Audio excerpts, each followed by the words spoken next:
Welcome to our channel. Today we how to verify neighborhood crime with LexisNexis Risk Solutions. To verify neighborhood crime with LexisNexis Risk Solutions, start by accessing the official website.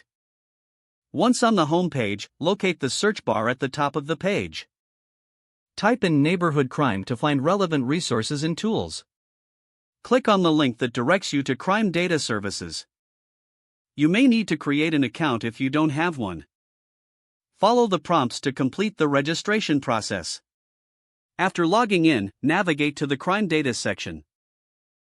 Choose the specific type of crime reports you wish to access. Enter the address or neighborhood you want to investigate. Review the options presented to you for data availability. Select the relevant reports you want to examine.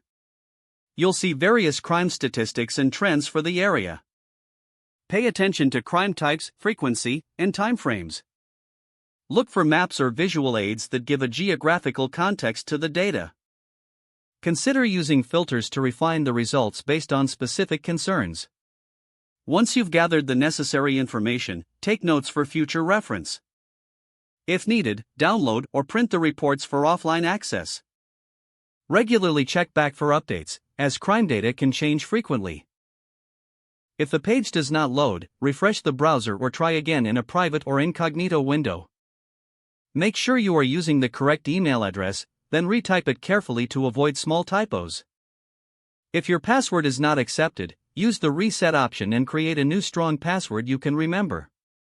Check your spam folder for verification or security emails, then complete any requested confirmation steps.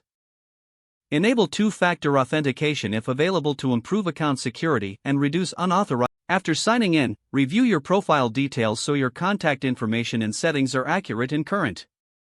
If you see an error message, note it down and try again after restarting your device and internet connection. Log out when you finish, especially on shared devices, to keep your account and payment information secure. If the page does not load, refresh the browser or try again in a private or incognito window. Make sure you are using the correct email address, then retype it carefully to avoid small typos. Don't forget to like this video and subscribe to our channel for more step-by-step tech guides.